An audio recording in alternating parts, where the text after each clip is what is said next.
إلا الله ما في قلبي غير الله نور محمد صلى الله لا إله إلا الله حسبي ربي جل الله ما في قلبي غير الله نور محمد صلى الله لا إله إلا الله.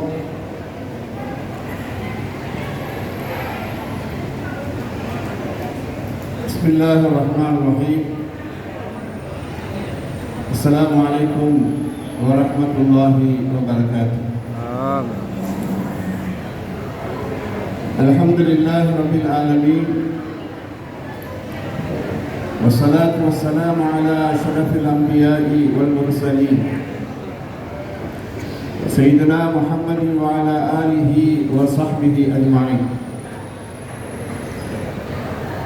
فقد قال الله تعالى في محكم التنزيل والفرقان المجيد أعوذ بالله من الشيطان الرجيم بسم الله الرحمن الرحيم يا أيها الذين آمنوا اتقوا الله وكونوا مع الصادقين. وقال نبينا محمد رسول الله صلى الله عليه وسلم الدين النصيحة.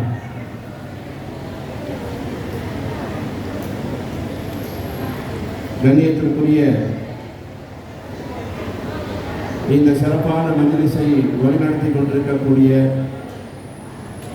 பாசத்துக்குரிய அண்ணன் டாக்டர் ஷராஃபத் அலி அவர்களே,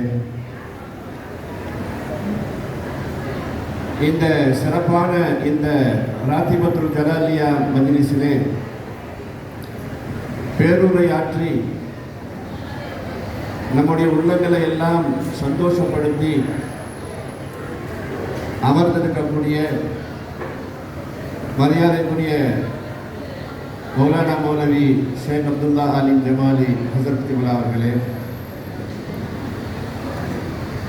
மற்றும் இந்த சிறப்பான மஜ்லிஸிலே கலந்து கொள்வதற்காக இந்த மஜ்லிஸிலே கலந்து கொண்டு மார்க்க உரைகளை வழங்குவதற்காக மலேசியா முழுவதற்கு வந்திருக்கக்கூடிய உலமா பெருமக்களே, பெரியோர்களே, தாய்மார்களே, அன்பு சகோதர சகோதரிகளே, பொதுவாக இன்றைய சூழ்நிலையிலே ஒரு மணி நேரம் உட்கார்றதுங்கிறது சாதாரணமான விஷயம் இல்லை, சத்துஜாம். ஆனால் காலையில் இருந்து இதுவரைக்கும் இந்த மக்கள் இங்கே அமர்ந்திருக்கிறார்கள் என்று சொன்னால் இது ஒரு பெரிய ரெக்கார்ட் பிரேக் என்று தான் சொல்ல வேண்டும். அதிலும் குறிப்பாக பேசக்கூடிய பேச்சாளர்கள் ரொம்ப ஈஸியாக பேசிக்கிட்டே போயிடுவோம். ஆனால் இருந்து கேட்கறதுக்கு உண்டான பொறுப்பு இருக்குவாருங்க, அது உங்களை விட்டால் வேற அதிகமாக சொல்ல முடியாது. அந்த வகையில் இங்கே வந்திருக்கக்கூடிய மக்கள் எல்லாம் பண்பட்டவர்கள் என்றுதான் நான் சொல்ல வேண்டும். காரணம் என்ன என்று சொன்னால், பெரும்பாலும் இவர்கள் எல்லோருமே மதரசாக்களுடைய தொடர்பு உள்ளவர்கள். இங்கே வந்திருக்கக்கூடிய மக்கள் எல்லாம் நான் பார்க்கிறேன், கோலாலம்பூரிலிருந்து வந்திருக்கிறார்கள், போட்கிலாலிருந்து வந்திருக்கிறாங்க, ஈப்போலிருந்து வந்திருக்கிறாங்க, சுத்தப்பட்டாணி, அலஸ்வா, நாங்கள் ஹோல் மலேசியாவில் எங்கள் மச்சான் போய் அப்படியே வலையை போட்டு அரைச்சி போட்டு வந்திருக்கிறார். மௌலானா இமாமுல் ஹஜ் என்று நான் அவர்களை கண்ணியமாக அழைப்பேன். இந்த ராத்திபத்துல் ஜலாலியாவை கடந்த 43 ஆண்டு காலமாக அவர்கள் எடுத்த இந்த பிரயாசமான இந்த மஜ்லிஸ் தொடர்ந்து இந்த மலேசியாவிலே நடந்து கொண்டிருக்கிறது என்று சொன்னால் ஒரு சாதாரண விஷயம் இல்லை என்பதை இந்த நேரத்தில் நாம் எல்லோரும் நினைத்து பார்த்து அவர்களுக்கு துவா செய்ய கடமைப்பட்டிருக்கிறோம். அவையானவர்களே, நம்முடைய வீட்டிலே ஒரு ஃபங்க்ஷன் செய்வதாக இருந்தால் அதற்காக எத்தனை மீட்டிங் போடுறோம், எத்தனை இரவுகள் விழித்திருந்து நாம் அதற்காக மசோரா செய்கிறோம். ஆனால் இவ்வளவு மக்களையும் இங்கே தெரிவித்து அவர்களுக்கு உண்டான சரியான உணவு வகைகளை மற்ற வசதிகளை எல்லாம் செய்து கொடுத்து இங்கே வந்திருக்கக்கூடிய மக்களை எல்லாம் திருப்திப்படுத்தி அனுப்புவது என்பது சாதாரணமான விஷயம் அல்ல.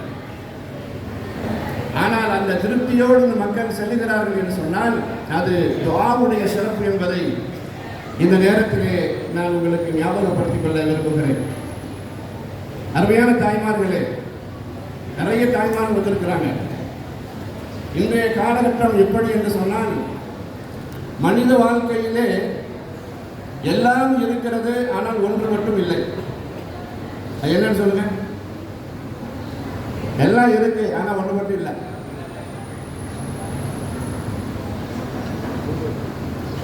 சொல்லுங்க. பொறுமையா? வேற நிம்மதி. சரியான சொல்றாங்க. இன்னைக்கு நம்ம பார்க்கிறோம், மாளிகை வீடு இருக்குது, வசதியான காடு இருக்குது, எல்லா வசதிகளும் இருக்கிறது, ஆனால் என்ன இல்லை? நிம்மதி இல்லை. ஒரு கவிஞர் சொல்லுவான், நான் நிம்மதியாக இருந்தேன், பணத்தை தேட ஆரம்பித்தேன், பணம் கிடைத்தது, இப்பொழுது நிம்மதியை தேடுகிறேன் என்று சொன்னான். எப்படி புரியுதா உங்களுக்கு? நான் நிம்மதியாக இருக்கும் பொழுது செல்வத்தை தேடினேன், ஆனால் செல்வம் கிடைத்து விட்டது, இன்று எதை தேடுகிறேன்? நிம்மதியை தேடுகிறேன் என்று சொல்கிறார். ஆக அருமையான தாய்மார்களே, சகோதர சகோதரிகளே, நிம்மதி என்பது எதிலே இருக்கிறது? நம் உயிரினும் மேலான கண்மணி முஹம்மது ரசூலுல்லாஹி ஸல்லல்லாஹு அலைஹி வஸல்லம் அவர்கள் நமக்கு சொல்லித்தந்த எத்தனையோ ஆயிரக்கணக்கான செய்திகளை எல்லாம் நாம் நினைத்து பார்க்கும் பொழுது நம்முடைய உள்ளமெல்லாம் அமைதி அடைகிறது, நிம்மதி அடைகிறது என்பதை உணர்ந்துதான் பல 100 மைல்களுக்கு அப்பால் இருந்தும் இங்கே மக்கள் எல்லாம் இங்கே வந்திருக்கிறார். உண்மையிலேயே இது நிம்மதி தரக்கூடிய மஜ்லிஸ் தான். அல்லாஹ் திருமுறைகளை சொல்லி காட்டும் பொழுது, அறிந்து கொள்ளுங்கள், அல்லாஹ்வை நினைவுறுவதன் போது தான் உங்களுடைய கல்விகள் எல்லாம் அமைதி அடைகிறது என்று அல்லாஹ் குர்ஆனிலே சொல்லி காட்டுகிறார். நான் அடிக்கடி சொல்வதுண்டு, மலை மேகங்கள் எப்பொழுது வரும் தெரியுமா? மலைக்காக மலை மேகங்கள் எப்படி வருகிறது என்று சொன்னால், எங்கேயெல்லாம் பசுமைகள் இருக்கிறதோ, எங்கேயெல்லாம் பசுமைகள் இருக்கிறதோ அந்த பகுதிகளில் தான் மலை மேகம் சீக்கிரமாக வரும். ஏனென்று சொன்னால் அந்த பசுமை அந்த மலையை அப்படியே இழுத்துவிடும். அதுபோல மலேசியாவில் இருக்கக்கூடிய இந்த மக்கள் கொஞ்சமாவது மனதிலே ஈரம் இருக்கின்ற காரணத்தினால், ஈமானுடைய ஈரம் இருக்கின்ற காரணத்தினால், நம் உயிரினும் மேலான கண்மணி முஹம்மது ரசூலுல்லாஹி ஸல்லல்லாஹு அலைஹி வஸல்லம் அவர்கள் மீது பாசம் இருக்கின்ற காரணத்தினால் இது போன்ற மஜ்லிஸிலே நாம் கலந்து கொள்வதற்கு அல்லாஹ் நம்மை அழைத்து வந்திருக்கிறான் என்று சொன்னால் இதை விட ஒரு பெரிய செய்தி உண்டு. அருமையான தாய்மார்களே, சகோதர சகோதரிகளே, இன்று உலகத்திலே நாம் பார்க்கிறோம், இன்று உலகத்திலே நம்முடைய பிள்ளைகள், நம்முடைய குடும்பத்தினர்கள், இந்த காலம் என்பது ரொம்ப மிக மோசமான ஒரு காலமாக இருக்கிறது. எல்லார் கையிலும் என்ன இருக்கு? எல்லார் கையிலும் என்ன இருக்கு? போன் இருக்குது. போனை மட்டும் பிடிக்கிட்டோம்னா என்ன ஆகும்? ஒரு அறிஞர் சொல்லுகிறான், இன்னும் குறைந்து 9 வருஷத்துல 3/4 பேர் மென்டலா போயிடுவாங்க. இப்பயே பார்த்து போயிட்டாரா? ஏன்னா அந்த அளவுக்கு இந்த போன் இந்த மனிதர்களை ஆட்கொண்டு விட்டது என்றுதான் சொல்ல வேண்டும். ஒரு காலத்துல பிள்ளைகள் எல்லாம் வாசலை விளையாண்டு இருப்பான். அம்மா என்ன சொல்லுவாங்க தெரியுமா? ஏண்டா வாசலே நிற்கிறீ, வீட்டுக்குள்ள வாங்கடா, வீட்டில் வந்து உட்கார்ந்துடா என்று நம்முடைய பெற்றோர்கள் நம்மளை கூப்பிட்டாங்க. இன்னைக்கு என்ன சொல்ல வேண்டியது? அடே கொஞ்சம் வெளியே போய் விளையாடுங்கடா, வெளியே போய் விளையாடுங்கடா என்று சொல்லக்கூடிய அளவுக்கு இன்றைய சூழ்நிலை மாறிவிட்டது. கேட்டா என்ன சொன்னா, நாங்கள் விளையாண்டுதான் இருக்கிறோம், நாங்கள் விளையாண்டு கொண்டுதான் இருக்கிறோம், ஆனால் கைபேசியில் விளையாண்டு கொண்டு இருக்கிறோம். அல்லாஹ் பாதுகாக்க வேண்டும்.